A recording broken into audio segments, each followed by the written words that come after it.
గ్రంథం 18వ అధ్యాయం తిన్నాం. ప్రకటన గ్రంథం 18వ అధ్యాయం 21 నుండి 24 వచ్చిన తరువాత బలిష్ఠుడైన ఒక దూత గొప్ప తిరుగుటి రాతి వంటి రాయి ఎత్తి సముద్రంలో పడవేసి ఎలాగూ మహాపట్టణమైన బబులోను వేగముగా పడద్రోయబడి ఇక ఎన్నటికి కనబడకపోవును. నీ వర్తకులు భూమి మీద గొప్ప ప్రభువులై ఉండిరి.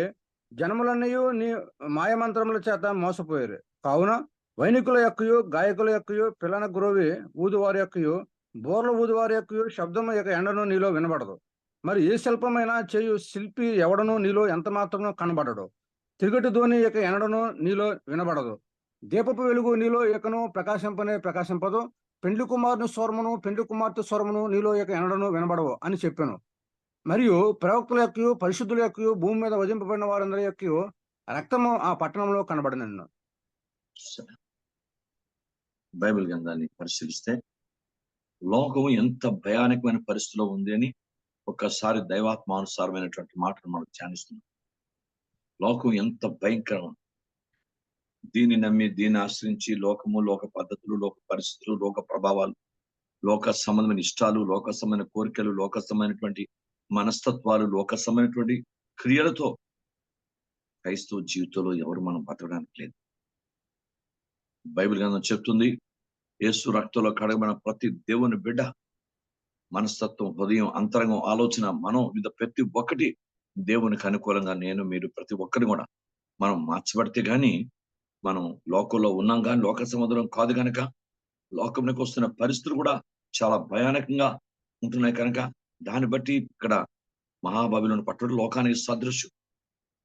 మహాబబిలోను పట్టణం దాన్ని ఒక ఉదాహరణ చెప్తున్నాడు ఇక్కడ. ఏంటంటే తిరుగుట్రాయి క్రైస్తరాడు. తర్వాత బలిష్ఠుని ఒక గొప్ప దూత తిరుగుటు రాతి వంటి రాయి ఎత్తి సముద్రంలో పడవేసి ఇలాగూ మహాపట్టణమైన బబులోను వేగముగా పడద్రోయబడి బబులోను మరి ఎన్నటికి నీ కనబడకపోను. జాగ్రత్తగా గమనించాలి. దేవుని బబులోను ఒక తిరుగుటు రాయిని విసిరి దాంట్లో వేసి ఇలాంటి పరిస్థితి ఈ బబులోను పట్టణం ఇంత భయంకరంగా ఇంత వేగంగా ఈ పట్టణంను దేవుడు నాశనం చేయబోతున్న పరిస్థితి ఏర్పడిపోతుంది. అంటే బబులోను అంటే భయంకరమైనటువంటి లోకానికి సదృశ్యం. లోకము మనం మొదటి యోహాను రాసిన పత్రికలో మనం 2:17 చదివితే లోకము దాని ఆశలు గతించిపోతాయి.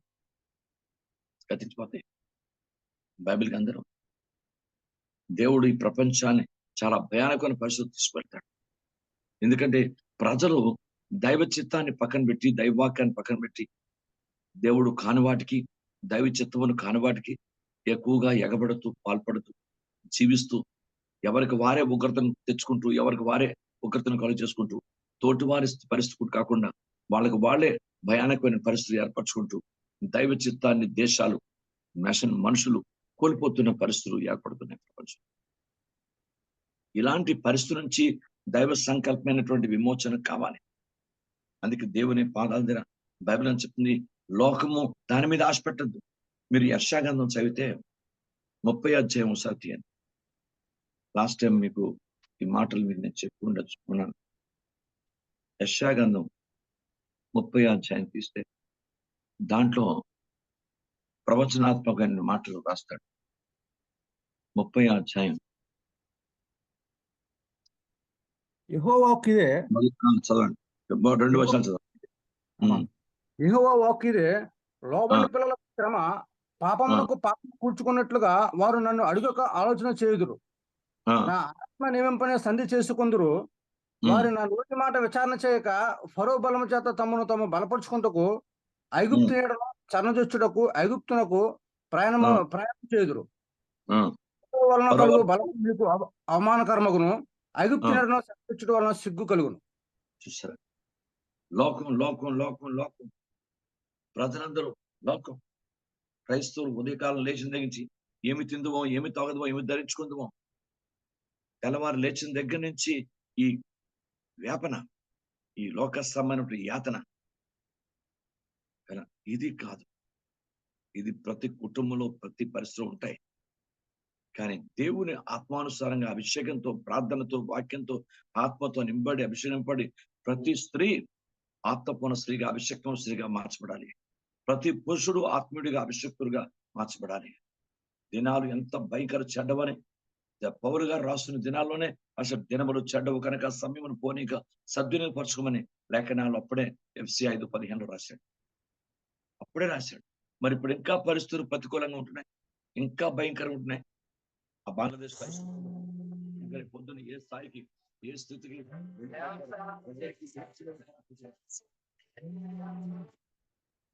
ఎవ్వరు ఊహించలేదు.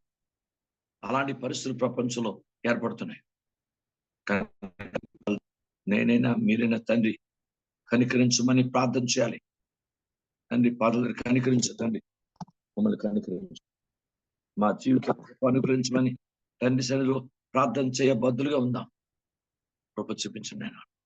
ఎందుకంటే లోక యాతనలు ఎక్కువగా పెంచుకుంటున్నాం, లోక పరిస్థితుల గురించి ఎక్కువ ఆలోచిస్తున్నాం, లోక సమస్తమైన పరిస్థితి. కానీ ఆత్మీయ జీవితం ఏంటి?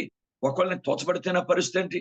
ఒకవేళ నా జీవితంలో నేను సరైన బంగారం వెండి వెలగల కట్టబడకపోతే నా పరిస్థితి ఏంటి? ప్రభు రాకడ కొరకు సిద్ధపడకపోతే నా జీవితం ఏంటి అన్న ఆలోచన విధానం క్రైస్తవ జీవితంలో తక్కువైపోయింది. తెల్లవారు లేచి యాతన యాతన యాతన. ప్రతి ఒక్కరు కూడా ఎంతసేపు ఇల్లు ఇల్లు ఇల్లు ఇల్లు, ఇది అది ఇది పరిస్థితులు ఇవే, వీటికే పరిమితం అయిపోయింది మన జీవితం. అలా ఉండకూడదు, అలా ఉండకూడదు. తెల్లవారు లేచి ప్రతి ఒక్కరు మన ఏంటి, మన పరిస్థితి ఈ రోజే ప్రభు రాకడ వస్తే, ఈ రోజే ప్రభు మధ్యాకాశానికి వస్తే నా పరిస్థితి ఏంటి అన్న ఆలోచన విధానం మనం పెరగాలి. నాకు మీకు అలాంటి దైవాసక్తి రావాలి. మామూలు ఆసక్తులు ఓల్డ్ ఉంటాయి, ఇది చూడాలని అది చూడాలని, తినాలని అది తినాలని, ఇది ఉండాలని అది ఉండాలి, ఏవో ఆసక్తులు ఉంటాయి. కానీ దేవాసక్తి మనలోకి రావాలి, దేవుని సంబంధమైన దైవాసక్తి మనలో రావాలి. అలాంటి దైవిక జీవితానికి నేను మీరు ఎగబడుతూ ఉండాలి. అలాంటి మన జీవితానికి నేర్చుకోవాలి. ప్రభా సాయం చేయి తండ్రి. తెల్లవారు లేచిన మన లోకంలో ఉన్న మంచిది, మనం కుటుంబాలు చక్కబెట్టుకోవాలి మంచిది. కానీ మరీ యాతన కలిగి దైవవాక్యాన్ని వ్యతిరేకంగా దేవుని సన్నిధి కూడా రాకుండా, వాక్యాన్ని కూడా వినకుండా, ఆత్మ కూడా దేవుని ఆత్మ గురించి ఆలోచించకుండా, అయ్యో నా పరిస్థితి ఆత్మను పొందుకొని కూడా ఆత్మ లేని జీవితం జీవిస్తున్నానేమో, ఆత్మకు ప్రాధాన్యత ఇవ్వట్లేదేమో, ఆత్మను పక్కన పెట్టేస్తున్నామో. ఒక్కసారి నీలోంచి పరిశుద్ధాత్మ దేవుడు వెళ్ళిపోతే మళ్ళా జీవితంలో ఆత్మను పొందడం కష్టమైపోతుంది. ఆత్మను పొందిన వాళ్ళందరికీ పరిశుద్ధాత్మ దేవుడి హెచ్చరిక. నువ్వు ఆత్మను పక్కన పెట్టావా? నువ్వు ఆత్మను పక్కన పెట్టి సొంత ఆలోచన ప్రకారం జీవించి నువ్వు దేవునికి వ్యతిరేకంగా నువ్వు జీవించడం ప్రారంభించావా? పరిశుద్ధాత్మ దేవుడు నీలోంచి వెళ్ళిపోతే సౌలు జీవితంలో ఏ పరిస్థితి వచ్చిందో అలాంటి పరిస్థితులు వచ్చే ప్రమాదాలు ఉన్నాయి. ఆత్మను పక్కన పెట్టుకో. ఆత్మ దేవుడు ఎందుకు ఇచ్చాడు?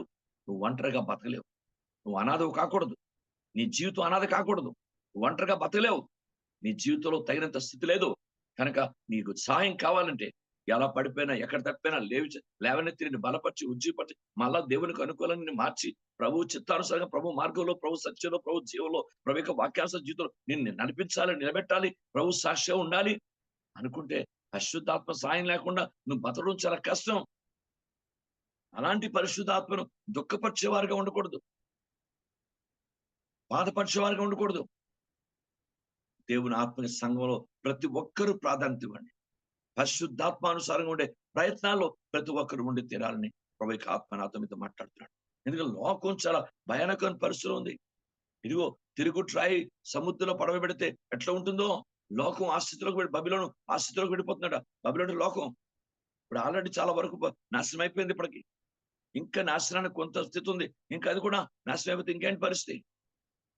ఆలోచించండి. ఒక్కరు గుర్తుపెట్టుకున్నాను, లోక నాశనానికి దేవుడు క్రైస్తవులుగా మనం పుట్టించలేదు. నాశనం అయిపోతున్న లోకాన్ని ప్రభు దగ్గర నడిపించడానికి దేవుడు మనం ఎన్నుకున్న సంగతి గుర్తుపెట్టుకోవాలి.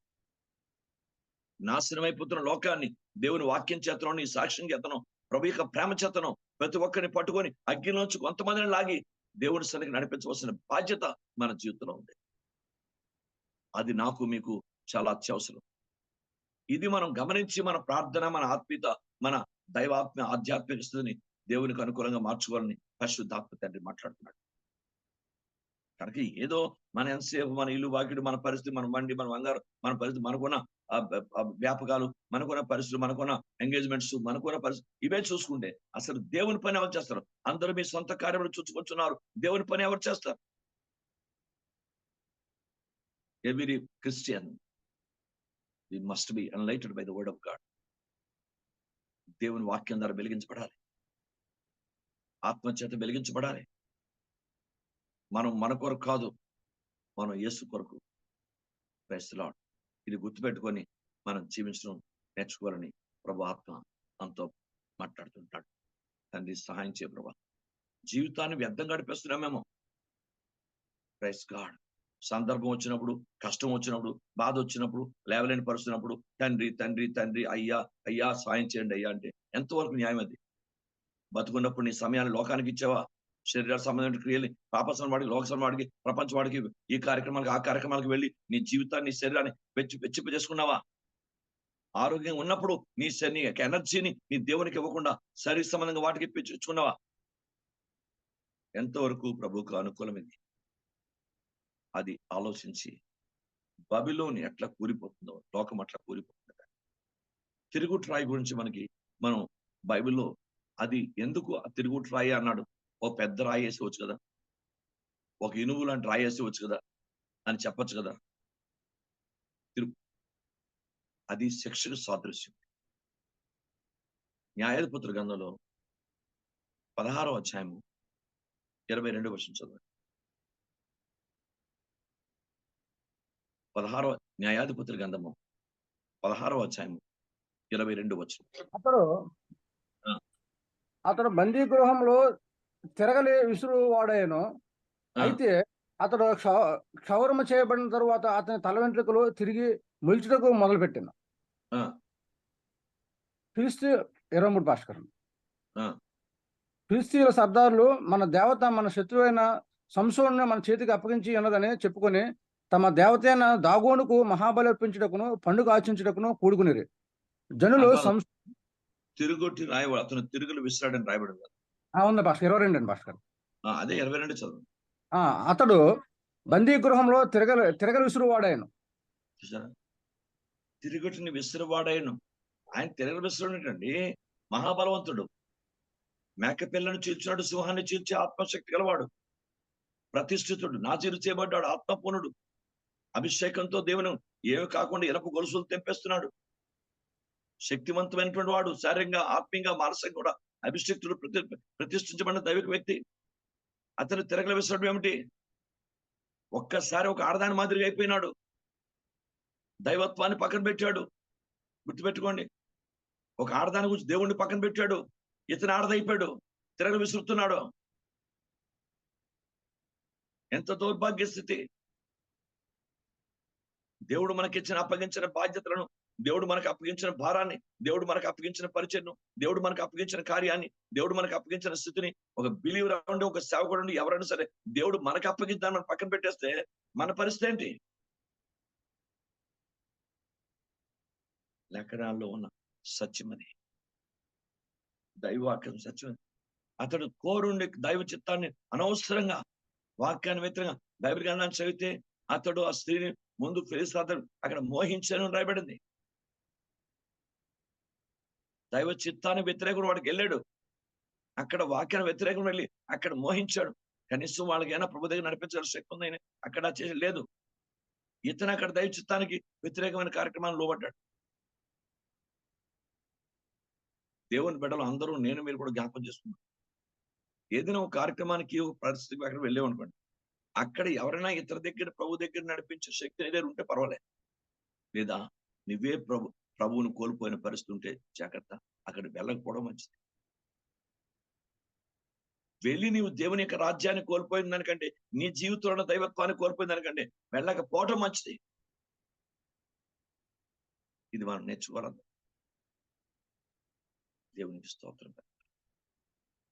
అందుకే బాగున్నప్పుడే, బతుకున్నప్పుడే, ఆరోగ్యంగా ఉన్నప్పుడే నీ శరీరాన్ని, నీ ఆత్మని, ప్రాణాన్ని, నీ ఎనర్జీ, నీ ఎముకలో ఉన్న శక్తిని దేవునికి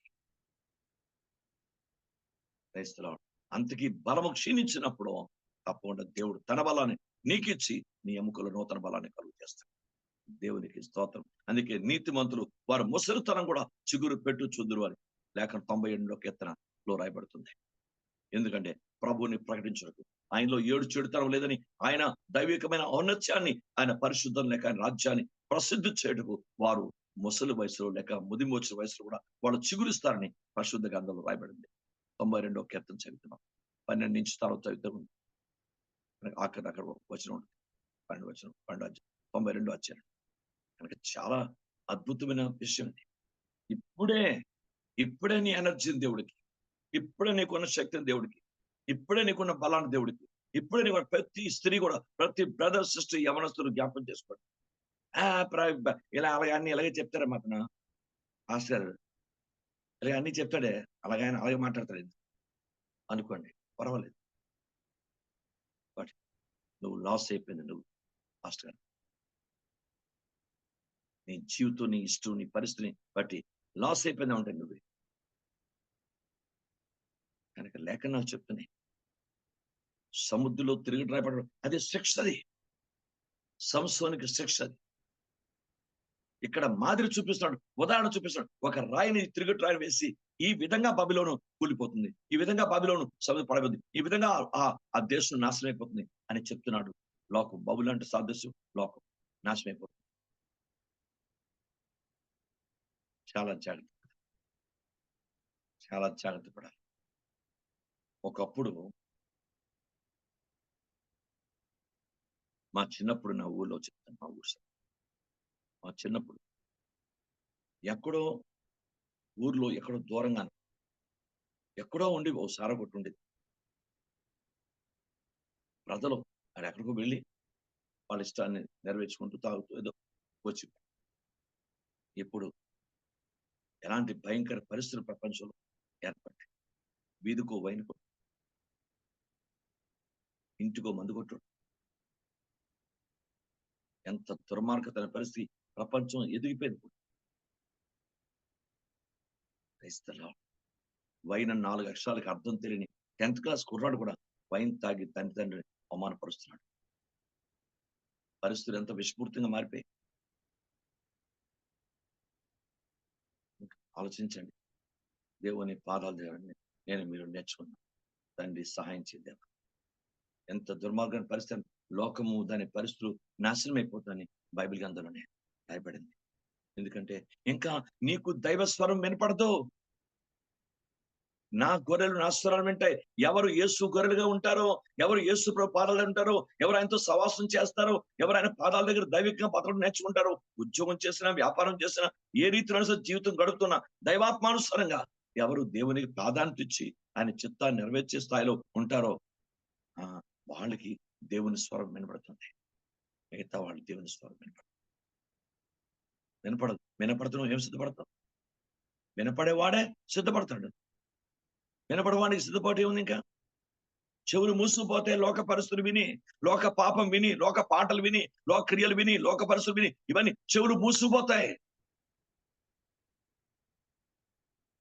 ఇంకా దేవుని స్వరం వినపడదు. అక్కడ బైబిల్లో స్పష్టంగా అధ్యాయంలో రాయబడింది 18వ అధ్యాయం ప్రకటన, అక్కడ దేవుని యొక్క స్వరం వినపడదు. మీరు బైబిల్ గ్రంథాన్ని యోహాను సువార్త 5వ అధ్యాయము 25 నుంచి 29 చదవండి.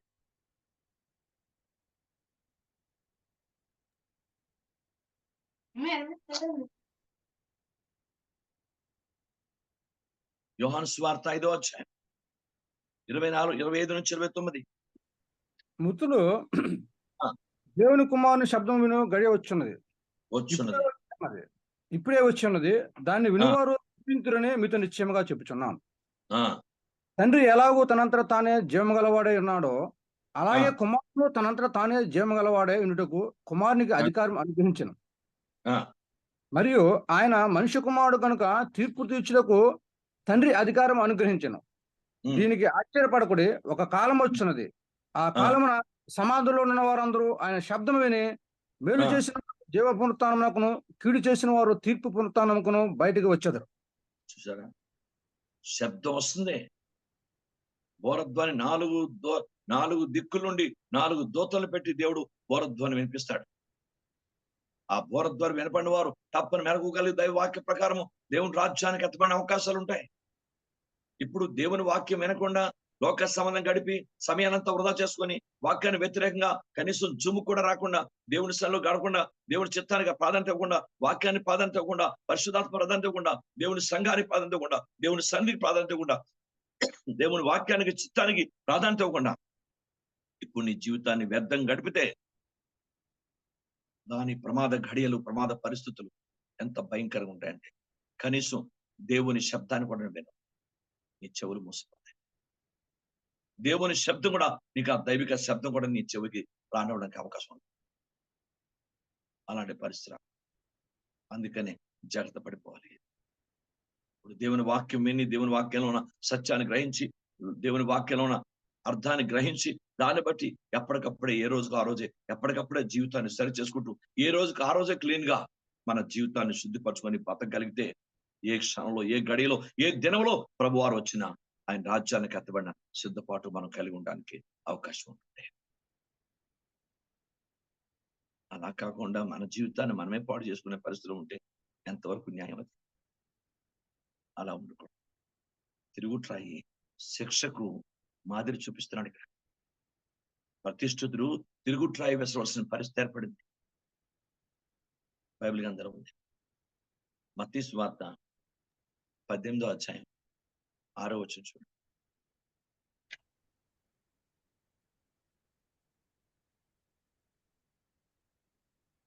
నా యందు విశ్వాసముంచు ఆ, ఈ చిన్నవారిలో ఒకరిని అభ్యంతరం పరిచేవాడెవడో వాడు ఆ, మెడకు పెద్ద తిరుగుటిరాయి కట్టబడిన వాడే మిక్కిలి లోతైన ఆ. సముద్రంలో ముంచివేయబడుటకు వానికి మేలు. క్రైస్తవ ఈ చిన్నవాడిని ఎవరు ఆటంకపరుస్తారు? దాన్ని చాలా జాగ్రత్తగా అర్థం చేసుకోండి. దేవునికి స్తోత్రం కనుక.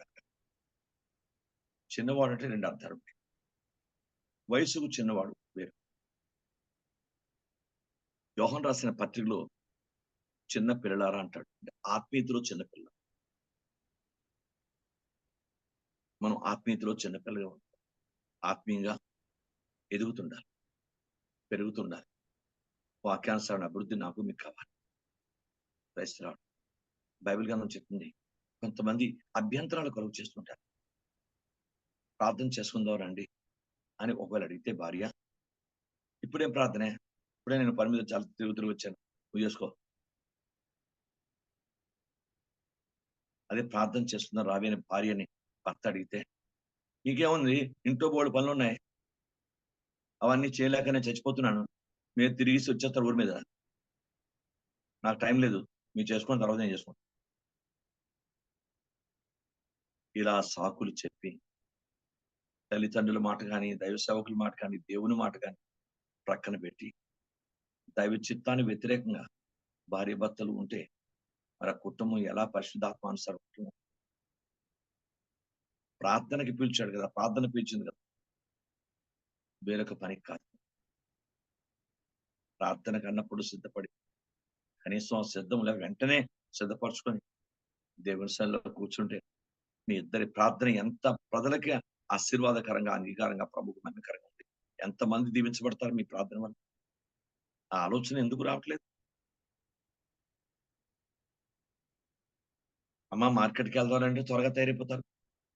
అమ్మ మన ఏదో దాని ఉంటారు పెద్ద పిల్ల ఈ కార్యక్రమం ఉందట, అక్కడంతా మనకి చాలా తెలిసిన వాళ్ళు, మనం వెళ్ళకపోతే బాగోదు, మనం వెళ్ళకపోతే కార్యక్రమం అయిపోద్ది అని తొందరపడే వాళ్ళు బోల్డ్ మంది ఉంటారు. అనవసరమైనటువంటి కార్యక్రమాలకి వెగిరిపడేవారు బోల్డ్ మంది ఉంటారు. కానీ ప్రార్థనకి అనేటప్పటికీ దుష్టుడు వెనక్కి లాగుతుంటాడు. బైబిల్ గ్రంథంలో జాగ్రత్తగా పరిశీలిస్తే, దేవా మనలో మనమే ఆటంకాలు కలుగు చేసుకొని దైవ చిత్తాన్ని ఆటంకపరుస్తూ ప్రజలు ఎలాగా దైవ సంఘాన్ని ఆకర్పరిస్తే ఆటంకపరిచే వ్యక్తి బైబిల్ గ్రంథం.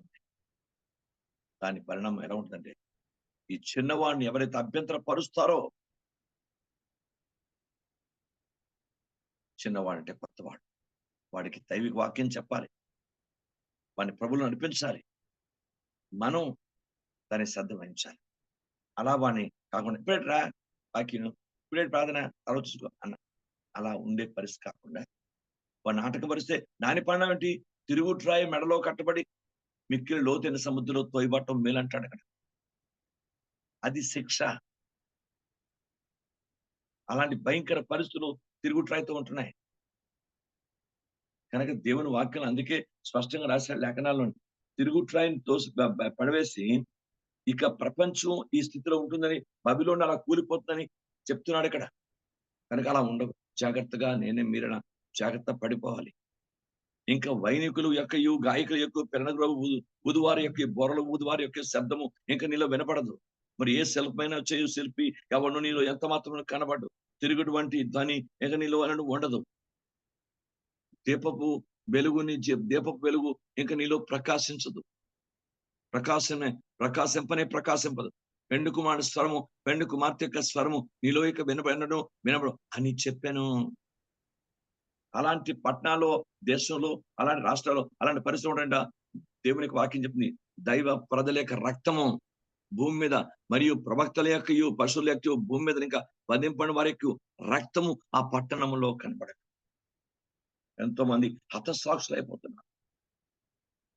మణిపూర్ సంఘటన ఎలాగో, కాందహార్ సంఘటన ఎలాగో, అలాగే చాలా మంది ఒరిస్సాలో ఆయన రహీం స్టైన్ గారు, అలాగా అనేకమైనటువంటి రహీం స్టైన్ గారు, ఇలాంటి వాళ్ళు భక్తుల యొక్క రక్తం ఎలాగో, ఇలా ఎక్కడ పెడితే అక్కడ దేవుని బిడ్డల యొక్క రక్తము చిందించబడిన పరిస్థితులు పట్టణాల్లో ఏర్పడుతున్నాయి. ఆలోచించండి. సువార్త బాబు ఇక్కడ ప్రకటించకూడదు, వెళ్ళిపో అంటే బాగుంటుంది. నిజమేనండి, పోయినసారి మేము వెళ్ళిపో, ఇంకా నువ్వు డైరెక్ట్ గా వచ్చి మనుషుని కొట్టే పరిస్థితి అంటే ప్రపంచం ఏ స్థాయిలో ఉంది, ఎంత దౌర్జన్యం ఉంది.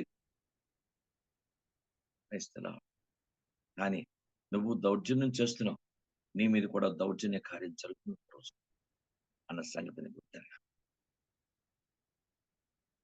బైబిల్ గ్రంథంలో రాయబడిన సత్యం, దైవ ప్రజల యొక్క రక్తం ఒకటి కనబడుతుందట. హతసాక్షుల గుంపు యొక్క శక్తి ఏంటంటే, వాడు ఉన్నతమైన స్థానంలోకి వెళ్ళిపోతారు పరలోకంలో. ఎక్కడైతే వాడు చనిపోవచ్చు, రక్తం కారవచ్చు, దెబ్బలు కొట్టచ్చు, చంపేని పరిస్థితి ఏర్పడదు. కానీ గొప్ప ఉన్నతమైన స్థానంలో దేవుని రాజ్యంలో ఉంటారు వాళ్ళు. అయితే గొప్ప విషయం అంటే, క్రైస్తవులకి మేలు చేయడం, కీడు చేయడం బదులుగా మేలు చేస్తున్నాం అక్కడ. దేవుని స్తోత్రం. నువ్వేదో అనుకుంటున్నావు, నా పంతాన్ని వెచ్చుకుంటున్నాను, ఇక్కడ నేర్చుకుంటాను, నా కులాన్ని మతాన్ని ఇక్కడ స్థాపించుకుంటున్నాను అనుకుంటున్నావు. కానీ అక్కడ దేవుని రాజ్యం, దేవుని ప్రజలకు ఎప్పుడు నష్టపడదు. వాళ్ళు ఇక్కడ కొట్టబడినా అలాంటి వాళ్ళు కొన్ని లక్షల మంది లేపేస్తారు. మళ్ళీ దేవుడు కొన్ని లక్షల మందిని దేవుడు లేపేస్తాడు ఒకటి చచ్చిపోతే. కానీ నష్టమైతే అంటే నువ్వు శాపగ్రస్తులు అయిపోతావు. చాలా భయంకర పరిస్థితికి వెళ్ళిపోవాలి. భూమి మీదే భయంకర నరకం అనుభవించాలి. మిమ్మల్ని శనపెట్టి వారిని శనపెడతాను. ఇక్కడ పరిశుద్ధుల రక్తం చెందించబడుతుంది. హతసాక్షులైన వారి తలకు రక్తం చెందిపడుతుంది. పట్టణంలో అది కనబడద్దట. అంటే లోక నాశనంతో పాటు దైవ ప్రజల త్యాగాలు కూడా ఉన్నాయి ఇక్కడ. దేవుని రాజ్య సంబంధమైన త్యాగాలు కూడా అక్కడ ఉన్నాయి. సరే, మహాబబిలోను గురించి రాయబడిన సత్యం, లోకం గురించి రాయబడిన సత్యం. కనుక దేవుని ప్రజలు, మీరు కూడా నేర్చుకున్నాం. ఇంకా మనం వాక్యం చదవడం నిర్లక్ష్యం చేయడం, ప్రార్థన చేయడం నిర్లక్ష్యం చేయడం, దేవుని చిత్తాన్ని సంఘానికి రావడం నిర్లక్ష్యం చేయడం, సవాసం చేయడం నిర్లక్ష్యం చేయడం, ఇలాంటివి వద్దు. ఇంకా వద్దు. స్టాప్ పెట్టండి, ఫుల్ స్టాప్ పెట్టండి. ఆడికి ఇంకా దేవునితో సవాసం ఏం చేయగలవు? దక్క దైవ కార్యక్రమాలకి, స్వార్థలకి, దేవుని మాక్సిమం నీకు ఉన్న స్తోమతను బట్టు, శక్తిని బట్టు దేవుని రాజ్య పరిచయంలో పాల్పొంది దేవునికి అనుకూలంగా బతిక నేర్చుకుంటే ఈ రోజు రేపైనా సరే నీ కుటుంబం దీవించబడుతుంది, నీ భార్య భర్త పిల్లలు దీవించబడతారు, నీ కుటుంబం దీవించబడుతుంది. ఇక్కడ బతికినంత కాలం నీకు తప్పకుండా మేలు జరుగుతుంది. నీ ప్రక్కన 1000 మంది పడి, నీ కుడి పక్కన 10,000 మంది, ఆ పై నీ ఎత్తుకు రాదని లేఖనాలు మన పట్ల నెరవేర్చబడతాయి. దేవుని కాపుదల ఉంటుంది, దేవుని సన్నిధి ఉంటుంది, బతికినంత కాలం దేవుని కృపా సమాధానం ఉంటుంది. మన ఆయుష్ పరిపూర్ణమైన దేవుని దగ్గరికి అది నేర్చుకోవాలి. ఐగుప్తు నీడ, ఐగుప్తు పరిస్థితులు, ఐగుప్తు యొక్క ఆశ్రయాలు, ఐగుప్తు కార్యక్రమాలు, ఐగుప్తు యొక్క అకేషన్స్ ఇవి మనకు ముఖ్యం కాదు. మనకి దేవుని రాజ్యం ముఖ్యం, దేవుని యొక్క వాక్యం ముఖ్యం, దైవ సన్నిధి, దైవ చిత్తము, దేవుని రాజ్యం యొక్క వ్యాప్తి ముఖ్యం. అది నేర్చుకొని మీరు కూడా ముందుకి దేవుని వాక్యానుసారంగా ముందుకు వెళ్ళాలి. అలా వెళ్ళడానికి దేని కృప దేవుడు అనుగ్రహించిన కాక. కనుక ఎవ్వరూ లేఖనాలకు వ్యతిరేకంగా ఉండే ప్రయత్నం చేయరు. సరే, బైబిల్ ఒక్కసారి పడద్రోయబడిన పరిస్థితి ప్రపంచంలో ఎంత భయంకరం అంటే పడద్రోయబడిన పరిస్థితి ఉంటుందంట. చాలా భయంకరంగా ఉంటాయి. ఎందుకంటే చూడండి 21 వచనం చదువుతున్నాను 18. తర్వాత బలిష్ఠుడైన ఒక దూత తిరుగుటు రాయి వంటి రాయి ఎత్తి సముద్రంలో పడవేసి ఈలాగు మహాపట్టణం బబులోను వేగంగా పడద్రోయబడి పడద్రోయబడి ఎవని పేరు జీవగ్రంథంలో రాయబడదో వాడు పడద్రోయబడతాడు. దేవుని స్తోత్రం. బైబిల్ అని చెప్తుంది. ఎవరికి రక్షణ లేకుండా మార్మస్ లేకుండా యేసు రక్తంలో కడగబడకుండా ఎవరు ఉంటారో వాడు బైబిల్ వాడు దేవుని వాక్యానికి వ్యతిరేకమైన స్థలాలకి అనగా వారు నిత్య నరకంలో పడతారు, తోయబడతారు. వాడు చీకటిలోని కటిక బెలంలోనికి తోయబడతారని రాయబడుతుంది బైబిల్లో. వద్దు అలాంటి పరిస్థితుల్లో అపవాది వాడి దూతలు కూడా అగ్నిలో పడవేయబడతారు. ప్రకటన 20 అధ్యాయం రాయబడుతుంది. బైబిల్ చెప్తుంది ప్రపంచం లోకం భయానక తీర్పు దేవుడు ఇస్తాడు. లోకాన్ని సృష్టించిన సృష్టికర్త ప్రేమించాడు, కుమారుడు పంపాడు, కుమారుడు రక్తం చెందించాడు. ఇంకా చాలా మంది ఆయన నమ్మక పరిక భరించడం వాళ్ళ ఇష్టమో ఎవరి ఇష్టమో వాళ్ళ బట్టి వాళ్ళకు జీవితాన్ని వ్యతిరేకించి దేవునికి ఆత్మను వ్యతిరేకించి తిరుగుతున్నారు. అలాంటి పరిస్థితి దాని ప్రభావం ఎంత భయంకరంగా పనిచేస్తుంది. నిత్య నరకాన్ని వెళ్ళారు, పడతారు. ఎవ్వరూ కాదు. క్రైస్తవుడు దైవజ్ఞానం దేవునికి వాక్యం చెప్తుంది. నీ పాపమే నీ నా స్థితిలో పడవేటట్టు చేస్తుంది. అందుకని లేఖనాలు కనుక ప్రపంచం పరిస్థితి లోకం వారికి వాక్యం తెలియపోవచ్చు. క్రైస్తవులు దేవుని బిడ్డలు మనకు వాక్యం తెలుసు, వాక్యం నేర్చుకుంటున్నాం, సవాసాలకు వెళుతున్నాక దైవికంగా మన జీవితాన్ని ప్రభువుకు అనుకూలంగా కట్టుకుంటాం. మన రక్షణ భయముతో వణుకుతూ కొనసాగించుకుంటూ మనం కూడా పడద్రోయబడిన పరిస్థితి ఉండకుండా పడద్రోయబడవానే లాగగలిగిన దైవ శక్తి, అభిషేకం, ప్రార్థన ఆ స్థితి నాకు మీకు ఉంటే ఎంత ఆశీర్వాదం దేవునికి ఇస్తాం. అలాంటి స్థితి ఉంటే ఆ పడద్రోయబడిన పరిస్థితిలో మనం ఉండగలం. దేవునికి స్తోత్రం. తండ్రి నన్ను కనికరించి కృప చూపించయ్యా. ఈ రోజు నుంచి ఏదో సమయాన్ని వ్యర్థం గడిపి పరిశుద్ధాత్మను దుఃఖపరిచి గాయపరిచి నీ ఆలయాన్ని పాడు చేసినటువంటి పరిస్థితిలో ఉండకుండా నన్ను మీ రక్తంలో కడిగి మరోసారి నీ వాక్య సంబంధ చిత్తంలో నీ ప్రభావంలో నీ వెలుగులో జీవించే జీవితం నాకేమంటావు. డ్యూటీలు చేసుకోండి, ఉద్యోగాలు చేసుకోండి, ఉదయం నుంచి రాత్రి చేసుకోండి. దేవునికి సమయం ఆయన సమయాన్ని నువ్వు రోజుకి ఎంత సమయం వారించాలి. ప్రార్థన, వాక్యం, ఆరాధన లేక నీ ఇంట్లో వాక్యపట్నం, కుటుంబ వాక్యపట్నం ఇవన్నీ లేకుండా ఉండదు. దైవ సంకల్పం తప్పకుండా జరిగించబడుతుంది. కనుక మనం జాగ్రత్తగా ఉండాలి. మనకి మెలకు గురించే పరిశుద్ధాత్మ దేవుడు మాట్లాడుతున్నాడు. లోకం యొక్క స్థితి ఒకరోజు ఏ స్థాయిలో ఉంటుందో, ఎంత భయంకర గతించిపోతుందో, లోకము దాని ఆశలు పరిస్థితులు అన్ని కూడా గతించిపోతాయి. పేతురు 3వ అధ్యాయం 2 పేతురు 3వ అధ్యాయం 8వ వచనం నుంచి భయానక కుచ్చుములై కాలిపోతున్నట్టు లోకం. అప్పుడు ఎవరు మనని తప్పించలేరు. సర్వశక్తుడు యేసు ప్రభు ఒక్కడే మనని తప్పించగలడు. అగ్నిగుండం నుంచి ఆ పరిస్థితుల నుంచి తప్పించగలడు. అందుకే ఇప్పుడే బతుకుని ప్రభువుకు అనుకూలంగా వాక్యాన్ని పరిశుద్ధంగా మార్చుకుంటారు. నీ జీవితం, నా జీవితం దీవించబడు. దేవునికి అనుకూలంగా బతకడం నేర్చుకుందాం. ప్రభా ఇంకా వాక్యాన్ని విరుద్ధమైనటువంటి పరిస్థితులన్నీ విడిచిపెడదాం. వాక్యం సంబంధమైన పరిస్థితి నేను మీరు కూడా ఎక్కువ ప్రయాసపడదాం. దేవునికి అనుకూలంగా బతుకుదాం. ప్రభా సాయం చేయండి. ఇంకా ఎవ్వరు ఆయన కొద్ది మంది అయినా పర్వాలే వాక్యం చదవలేని పరిస్థితి. ప్రతిరోజు వాక్యం చదవండి, ప్రతిరోజు ప్రార్థన చేయండి, ప్రతి ఒక్కరు ఆరాధన చేసుకోండి. కుటుంబాన్ని కూడా పట్టుకోండి. ప్రతి ఒక్కరూ నేను మీరు కూడా అట్లా ఉండాలి. క్రీస్తు రాకడ పర్యంత వరకు మనం దేవుని వాక్య సంబంధించిన భయములో జీవిస్తే ఆ భయమే మన ఉన్నత భయమే క్రైస్తవ్యానికి ఐశ్వర్యం. దేవుని భయమే మనకి ఐశ్వర్యం. ఆ దేవుని భయమే గొప్ప ఉన్నత స్థానానికి మనం నడిపిస్తుంది. ఇప్పుడే నేర్చుకోవాలి. దేవుడు తన మాటలు అని దీవించారు. ఆమె ఎవరు మామూలుగా ఉండే ప్రసక్తి వద్దు. లోకము దాని పరిస్థితులు వద్దు. బైబిల్ స్పష్టంగా రాయబడింది మహాబాబిలోని ఎలా నాశనం అయిపోతుందో, అంటే దేవుని ఈ లోకం ఎలా నాశనం అయిపోతుందో మనం ఎంత జాగ్రత్తగా ఉండాలో, ఈ లోక పరిస్థితులు లోక దీనిలో కాకుండా దేవుని వాక్యానుసారం మనం ఎలా ఉండాలో మన జీవితాన్ని కూడా నేర్చుకుందాం. కన్ను మూసుకోండి.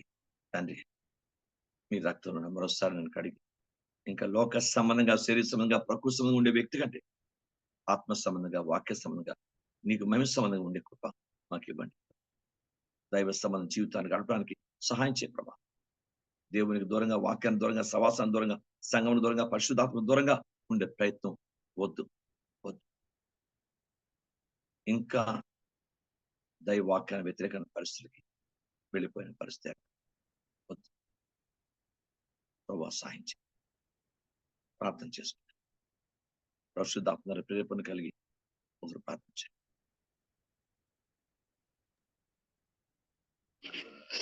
స్తోత్రమునైనా స్తోత్రము తండ్రి.